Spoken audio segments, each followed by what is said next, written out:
Part-2.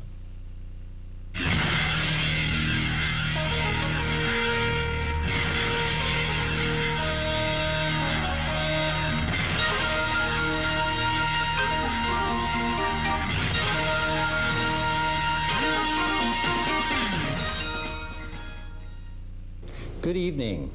The first segment this evening on our broadcast is entitled To Buy or Not to Buy. This regular segment deals with economic protests and boycotts by the gay and lesbian community.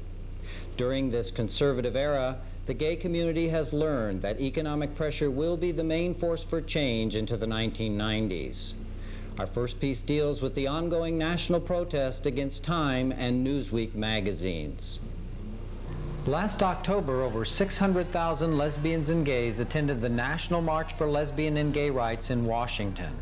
That march was over twice as large as the landmark 1963 Civil Rights March led by the Reverend Martin Luther King, Jr. It should have sent a powerful message to the government and the nation. Some say it did not. Activists claim the message didn't get out because the march was literally ignored by the national media. Not one word about the historic gathering or about the events or speakers, namely Jesse Jackson, was ever mentioned in Time or Newsweek magazines. The community across the nation was outraged. When Time and Newsweek were contacted to explain their omission, they both cited the fact that the march took place on a Sunday, which was too late to make a prior weekly issue and too old for the following week's publication. The community did not buy that explanation. C.A.N. has learned that the national protest against the magazines is continuing. The No March, No Money slogans written on the postage prepaid magazine order forms are still being mailed in. The protest seems to be having an effect. Time magazine's managing editor and Time's chief and deputy chief of correspondence met with members of GLAAD, the Gay and Lesbian Alliance Against Defamation, an organization which monitors homophobia in the media. C.A.N. spoke with Craig Davidson, the executive director of GLAAD. Time and Newsweek both totally failed to cover the National March. Both of them give the excuse that because the march appeared on Sunday, it was too late for the next day's edition and old news by the next week's edition. But we know the real reason is that they thought the march was unimportant because it was a gay march.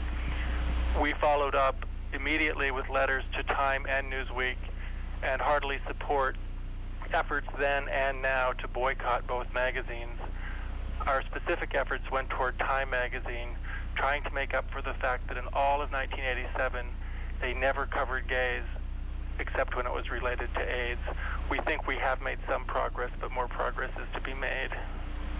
Time admitted a mistake not to cover the march or the arrest of the 840 gays and lesbians on the steps of the Supreme Court the following Tuesday as they protested the court's criminalization of gay sex. No meetings with Newsweek have been arranged as of this date. Gay activists say the postage protest will continue until articles begin to appear in the national news magazines about gay civil rights issues. Gay rights now! We want